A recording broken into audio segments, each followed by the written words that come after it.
ए भाई, मेरी बात को बहुत ध्यान से सुनना। श्रीपाद कह रहे भजन को इससे नहीं तोला जाता कि करोड़पति बन गए तो भजन का लाभ बहुत मिल गया, या भजन शुरू किया तो तुम दरिद्र हो गए। बोले देखो भजन फला नहीं, जिस दिन से वृंदावन गए सत्संग सुना उसी दिन से सब चौपट हो गया।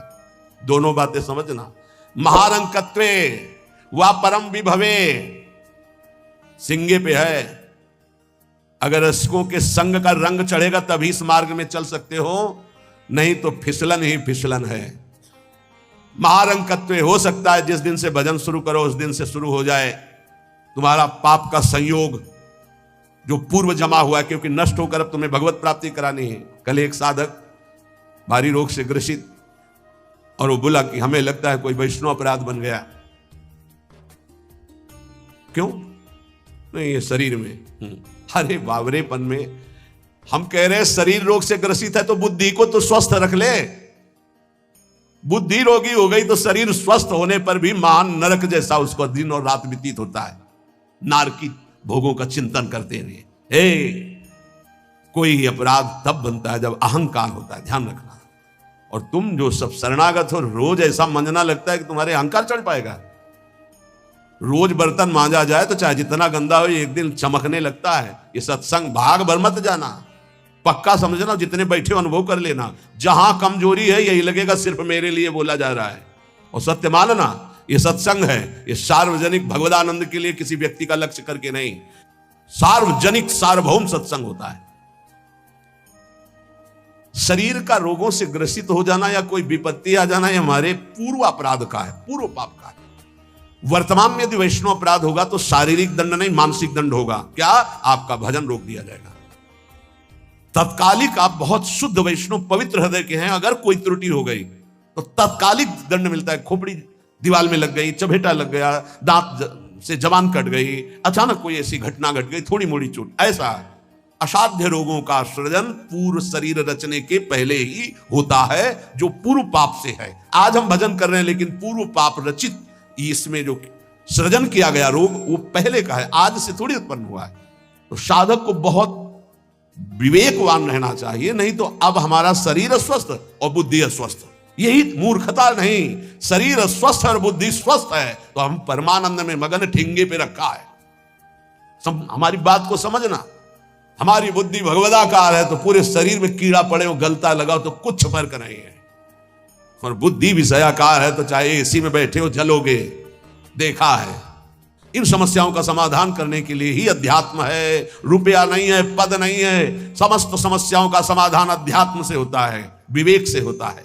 ध्यान दीजिए, परमार्थ पे चल रहे हो तो महारंकत्वे वा परम विभवे, हमारे कदम नहीं रुकेंगे। चाहे हमें ऐसी परिस्थिति दे दी जाए कि भोजन के लिए भी तरसने लगे, और चाहे परम विभवे, ऐसा होता है। ये ना सोचे दोनों बातें होती हैं। एक है चक्रवर्ती सम्राट अम्बरीश जी महाभागवत, और दूसरे चिदर चिदरानी जी महाभागवत, जिनके यहां आती थी पीपाजी सीता से चली आते तो अंदर जाकर अपनी पत्नी से कहते कि आज तो बहुत बड़ा अनर्थ हो जाएगा। उनका क्यों भगवान? बोले बहुत बड़े संत अतिथि आए और आज हमारे पास कुछ नहीं है। जरा विचार करना, उनके घर में दरवाजे और खिड़की भी नहीं रह गई थी। क्यों?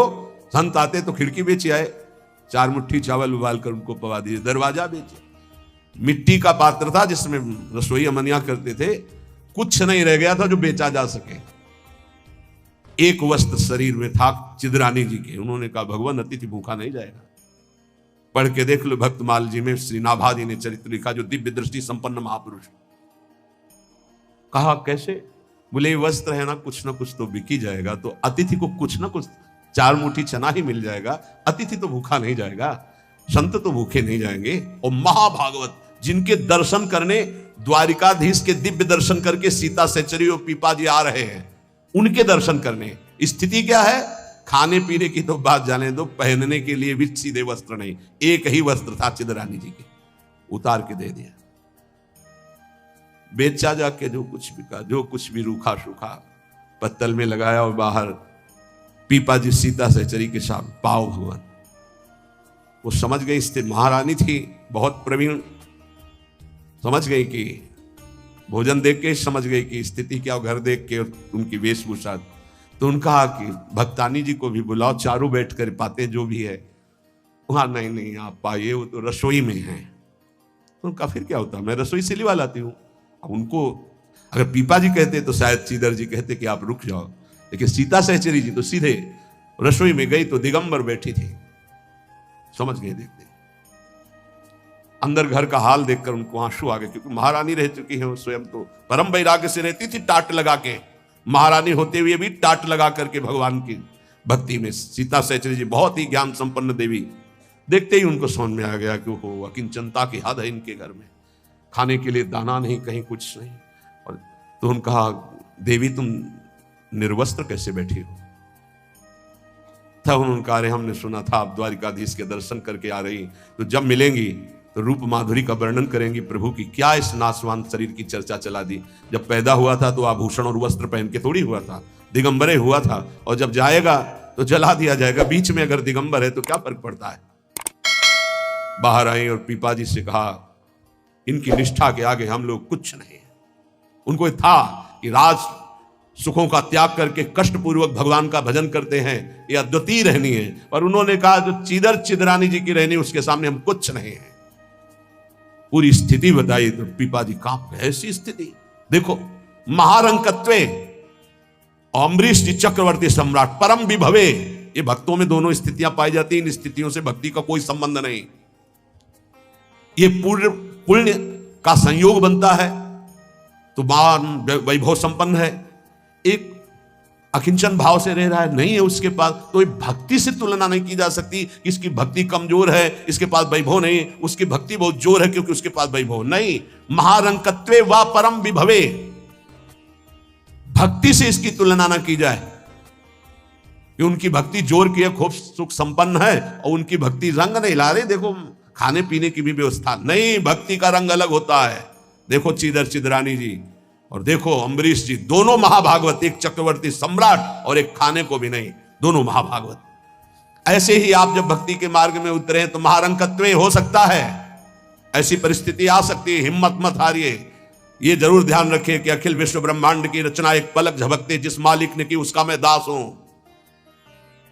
इसी ठसक में नरसिंह मेहता जी का भात द्वारिकाधीश ने स्वयं भरा, और सब जानते हैं सोने चांदी की वर्षा करवा दी। उनके लिए कोई दुर्लभ बात है क्या? वाह बहुतरे सुखे वा दुखे, भक्ति मार्ग में चल रहे हो तो हो सकता है सुख विधान चालू हो जाए, हो सकता है दुख विधान चालू हो जाए। ये बीमारी, ये परेशानी, बहुत इसमें हिम्मती चाहिए और सत्संगी चाहिए, तभी आप निकल पाओगे, नहीं तो फिसल जाओगे पक्का। ये मार्ग परम पद का है, 84 लाख योनियों से मुक्त होना खिलवाड़ नहीं है। इस जेल से भागने के लिए कोई भी दरवाजा नहीं, एकमात्र मनुष्य देह, और मनुष्य देह सत्संग के द्वारा इससे निकल सकते हो, अन्यथा कोई उपाय नहीं। साधन को हरिभजन है, कै सत्संग सहाय। सुखेवा दुखेवा, बहुत हिम्मत। भारी से भारी सुख का विधान मिल सकता है, नाम मत छोड़ना, भजन मत छोड़ना कि हमारी पूर्ति हो गई, जो चाह मिल गया, फिर भी फंस जाओगे। और दुखेवा, अरे जब से भजन शुरू किया बड़ा दुख आना शुरू हो गया। नहीं, ये मार्ग की सुख दुख वृत्तियां, इनमें अपने परमार्थ को मत रोक देना, आगे बढ़ो। एक आगे ऐसा स्थान है जो सुख दुख दोनों से परे महान परमानंद स्वरूप है। ये छोटी छोटी वाटिकाएं हैं, कहीं सुख की कहीं दुख की, भ्रमित मत होना। यशस्वी बहुले था अपयशस्वी, हो सकता है तुम्हारा भजन ठीक चल रहा है, यश शुरू हो गया, और या हो सकता है अपयश शुरू हो गया, दोनों बातें, निंदा होने लगी। तो यश होने लगे तो उसमें खुशी नहीं मनानी, और अपयश होने लगे तो दुखी नहीं होना। वैसे अच्छी बात यह है कि अपयश होने लगे तब खुशी होना चाहिए। बड़ी कृपा हरी कि अब कोई प्रणाम करने नहीं आएगा, राधे श्याम जी धर्म मनावे चले जाओ, कोई नहीं देखेगा। जब कबीरदास जी ने देखा कि बहुत यश हो रहा है तो संतों की युक्तियां होती हैं। काशी की एक वैश्या के पास गए, वैश्या ने देखा कबीरदास जी आए, खड़े हो गए, प्रणाम किया। महाराज पहली प्रार्थना कि आप जल्दी यहां से निकल जाओ। उनका क्यों? अरे बोले इस गली में खड़े होने का मतलब है कि निंदा होना। आप महान संत हैं, आप यहाँ खड़े भी होंगे तो आपकी निंदा। हम बोले वही करवाने के लिए आए, हम निंदा करवाने के लिए आए, आप हमारा साथ देंगे? उनका भगवान आप आज्ञा करें, भला मैं नीच आपकी क्या सेवा कर सकती हूँ? बोले गले में हाथ डाल के पूरी काशी में घूमना है। बोले महाराज कोई पानी नहीं पूछेगा आपको। बोले यही चाहते हैं। बोले भी जैसी आपकी इच्छा। गंगा जल भरा, थोड़ा रंग वंग डाल के, एक हाथ में गंगा जल की बोतल, दूसरे हाथ में वैश्या। अरे बोले देखो देखो, दूसरे दिन से कबीरदास जी की कुटिया शांत, कोई प्रणाम नमस्कार नहीं। अरे हम जानते थे, कुछ तो कहते हम जानते थे पहले से, असलियत तो यही है। और कुछ कहते यार कुछ तो गड़बड़ है, ऐसे महात्मा तो नहीं है। फिर भी जो कुछ श्रद्धा रखते थे वो इस बात से नहीं गए कि ठीक है अच्छे हैं, पर ऐसा कैसे कर सकते हैं, छोड़ो यार। वहां कोई प्रणाम नहीं, बड़े चैन से भजन करने लगे।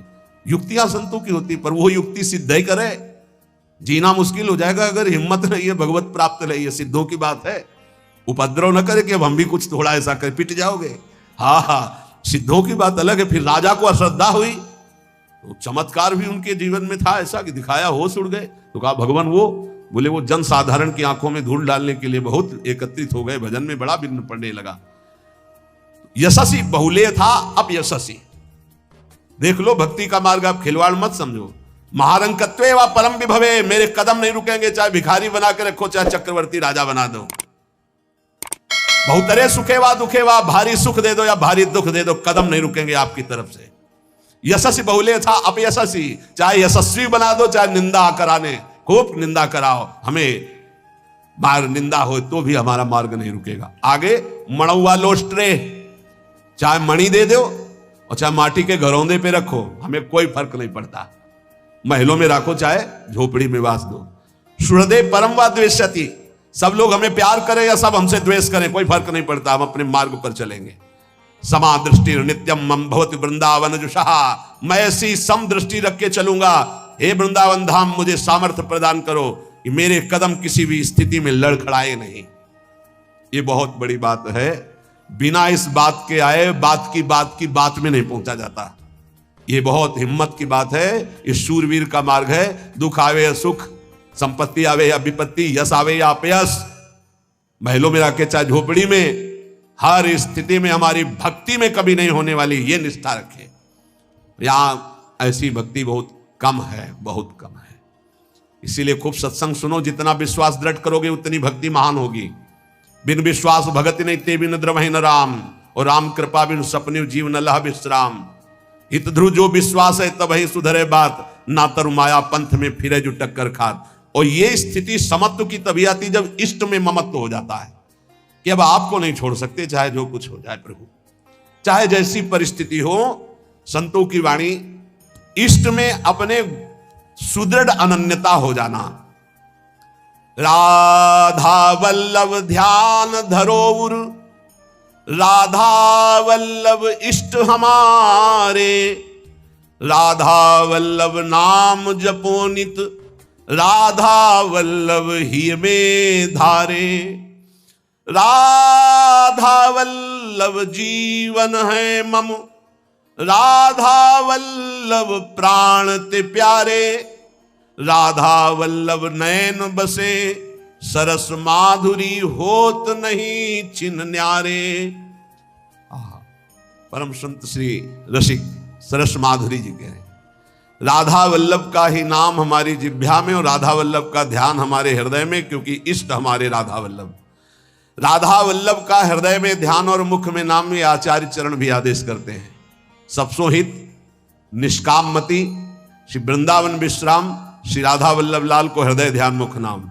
जो आचार्य का है इष्ट उसके अधीन होते हैं, तो हर समय हमारे मुख से राधा वल्लभ राधा वल्लभ राधा वल्लभ।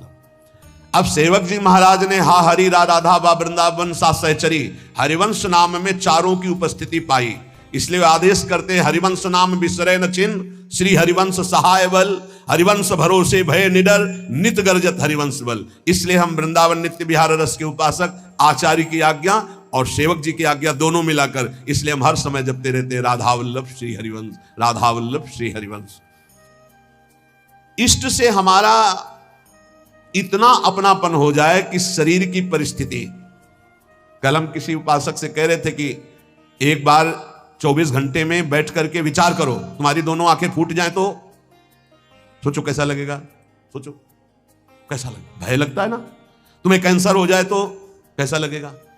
अभी रिपोर्ट आ गई आपकी कैंसर है, बचने की संभावना है, अब कैसा लगेगा। किडनी फेल हो रही है, अब कैसा लगेगा। दिल में समस्या आ रही है, फेल होने वाला है। अब कैसा लगेगा? वो पहले ही सोच लो, पहले तैयारी कर लो, तो जब रिपोर्ट कभी आएगी तो तुम पहले ही तैयार रहोगे। और जब ये सोचोगे तो प्रियालाल से अपनापन जल्दी हो जाएगा कि यार सब धोखे का शरीर कभी छूट सकता है। यही चिंतन घोर वैराग्य में हमको जिलाया, यही चिंतन संसार से बिल्कुल अलग रखा, यही चिंतन सब संबंधों की धज्जियां उड़ा दी कि जब इसी का भरोसा नहीं तो किसका भरोसा करें। क्योंकि ऐसे तो उपासक को बहुत मगन होकर साधन में लगते देखते हैं, जब शरीर बीमार होता है तब जो चेहरे का रंग उतरता है वो हमें अच्छा नहीं लगता। ए बहादुर होके मरने के लिए नहीं आए हो क्या? वृंदावन काहे के लिए आए हो? यहां जानते हो काहे के लिए आया जाता है? यहां मरने के लिए आया जाता है। मन मरा तन मरा सब मरने के लिए। मन मारी तनहारी के वृंदावन में गाज। यहां चिदानंद रूप में हमें स्थित होना है, जिसमें कोई जुकाम बुखार किडनी लीवर है ही नहीं। ये सब नहीं है। खूब मीठा खाओ शुगर नहीं होगा, खूब पकवान खाओ लीवर नहीं खराब होगा ही नहीं लीवर है। और खूब मिलता है 56 प्रकार के भोग। कहां? श्री जी का उच्छिष्ट, श्री जी के समीप। अरे तभी तो कह रहे खूब नाम जप करो। ये तो बहुत घटिया शरीर है, बहुत घटिया शरीर है। और ऊपर से मार इसे सजाए हो, नहीं सजाए, इतना गंदा है। हम इसलिए कह रहे हैं इससे थोड़ा वैराग्य धारण करो।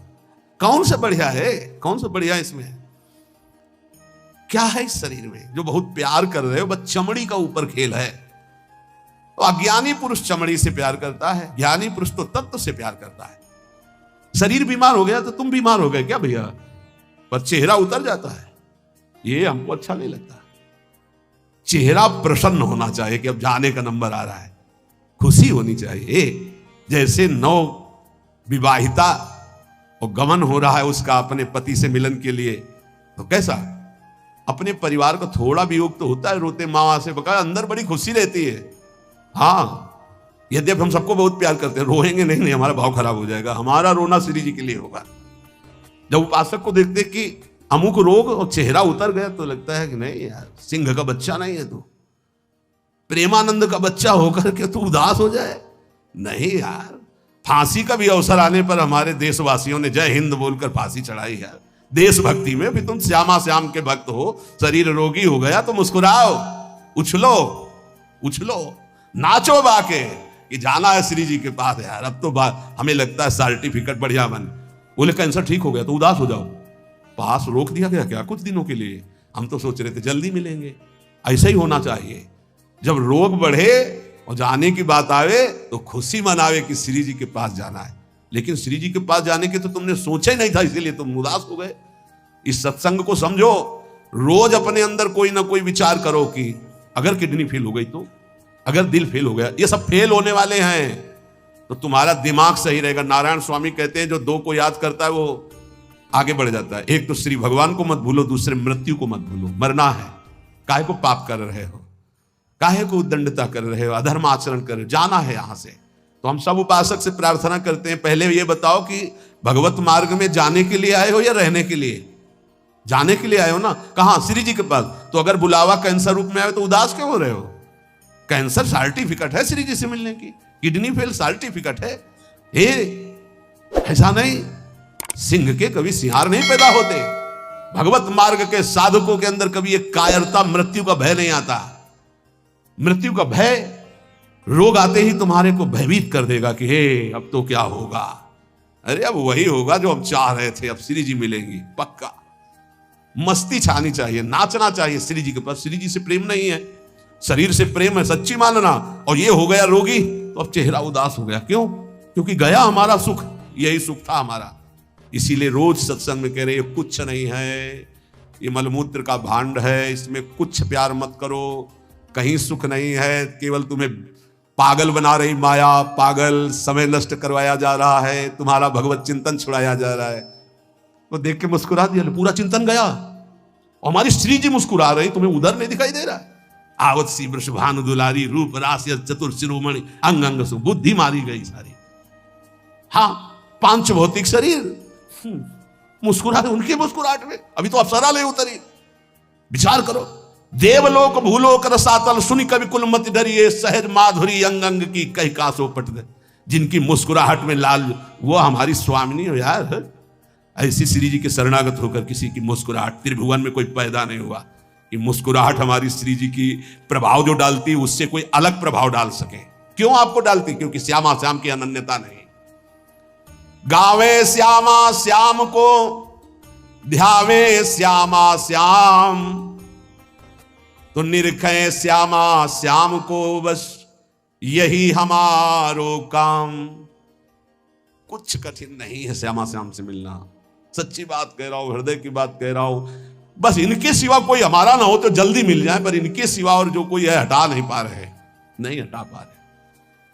लग लो कब तक तुम्हारा संग कौन देता देखते हैं। मात तात सुतदार देह में मति अरुज है मति मंदा, हित किशोर को है चकोर तो लखी वृंदावन चंदा। कोई तुम्हारा नहीं प्यारे। जिस दिन हृदय में आ जाएगा श्यामा श्याम के सिवा कोई नहीं है, तो सच्ची मानिए ये गलवैया दिए मुस्कुराते आपको आकाश में देखोगे तो आकाश में, धरती में देखोगे तो धरती में, दसों दिशाओं में जिधर दृष्टि जाएगी यही आएगा, निहाल हो जाओगे। बहुत रिझवार ठाकुर है जुगल सरकार, बहुत रिझवार। ये जो हम बोल रहे हैं ना, पक्की बात समझ, बहुत रिझवार हैं, पर आपका कोई है इसीलिए वो सामने नहीं आ रहे। जिस दिन आपके हृदय में कोई नहीं होगा उसी दिन यह जोरी अविचल वृंदावन ना ही नान सुकाज।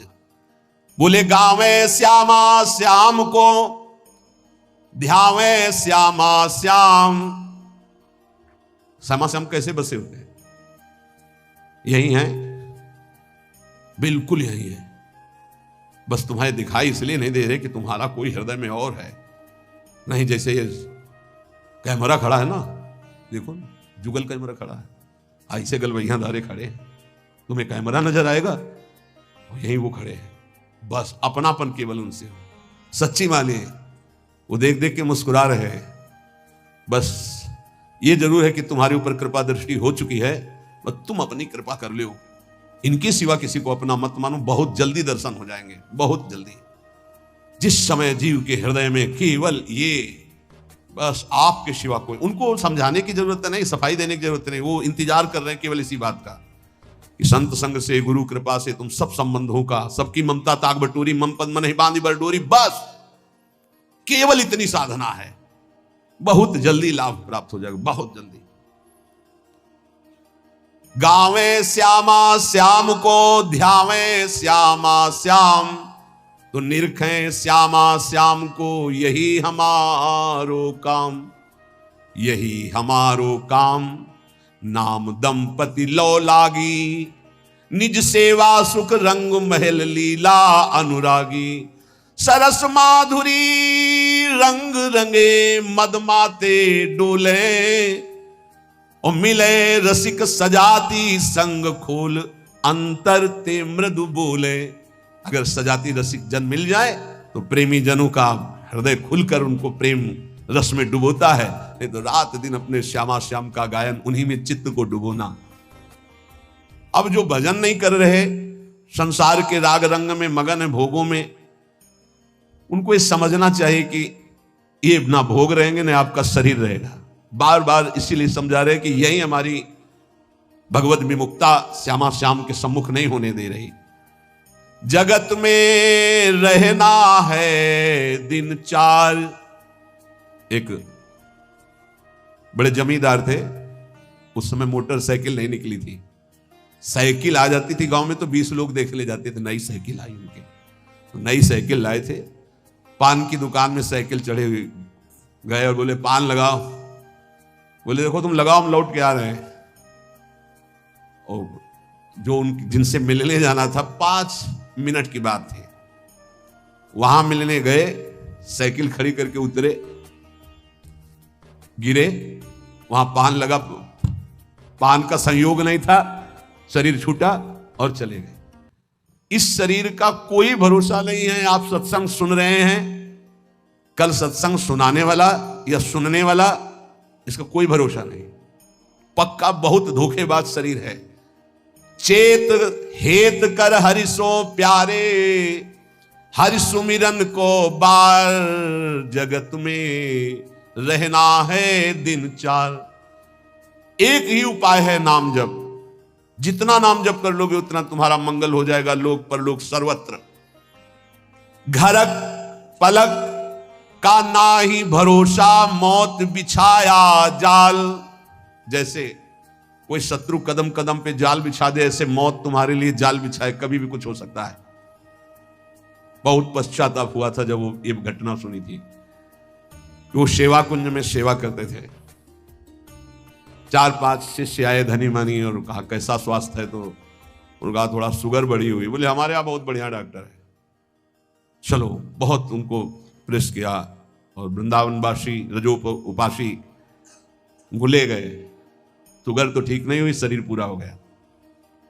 जब उस समय जाया करते थे, जब सुना एकदम हक से हृदय में हुआ कि ये शिष्यजन ये प्रियता दिखा करके कैसा घाटा कर देते हैं साधु का, कैसा जीवन व्यर्थ बनाने की चेष्टा कर देते। अरे हम लोगों की निष्ठा है रजरानी में, हमारा शरीर यहां छूटे हमारी अंतिम आकांक्षा है, चूक ना हो जाए। कोई घड़ी कोई भी पल हमारा शरीर छूट सकता है, इसलिए हमें अपनी निष्ठा में रहना है। देखो इतना तो मान ही लो, निरंतर भगवदाकार वृत्ति होना बहुत कठिन बात है। वो किसी किसी में होती है, लाखों में किसी एक के। बातें बनाना अलग बात है। जब भरत जैसे महात्मा से चूक हुई हिरण का चिंतन बन गया, तो हम जब गृहस्थों के घर में जाकर के रहेंगे, उनके बच्चे उनका परिवार, खान पान सुख सुविधा, तो हमारा चित्त जो पूर्व संस्कार से युक्त है वो फिसल कर कहीं ममता कर सकता है। जब राज परिवार का त्याग किया भगवत प्रीति के लिए, तो हिरण के पुत्र में ममता हो गई, तो मनुष्य के पुत्र में, पुत्री में, संसार में ममता हो जाना कौन सी। पता नहीं अंतिम समय कहां हमारा चिंतन फंस जाए। तो बोले ये तो यहां भी हो सकता है। यहां एक सुविधा है, अंतिम समय यहां वृंदा सखी का शासन है पूरे वृंदावन में। अंतिम समय सखी उसके हृदय में राधा नाम स्फुरित करती, जो यहां शरीर छोड़ता है। महत अपराधी, घोर वैष्णव अपराधी भी होगा तो उसका एक जन्म और होगा इसी रज में, किसी कीड़ा मकुड़ा जीव जंतु भूत प्रेत जो भी, अगला जन्म उसे भगवत चरणारविंद में पहुंचा दिया जाएगा, क्योंकि उसे राधा नाम सुनाया जाएगा। यहां की बात, अनुभव छाती की बात कहता हूं। जिस समय यहां कोई शरीर छोड़ता है तो परम कृपालु प्रिया जी की सहचरियां राधा नाम सुनाती हैं। तो हमें इस बात पर विश्वास है कि अगर हमारा चिंतन भी बिगड़ रहा होगा और हम इस रज में शरीर छोड़ेंगे, तो श्री जी की सखियां हमारा चिंतन बना देंगी राधा नाम का। अंतिम लक्ष्य हमारा सुधर जाए, पूरे मनुष्य जीवन का परम लाभ हो जाएगा।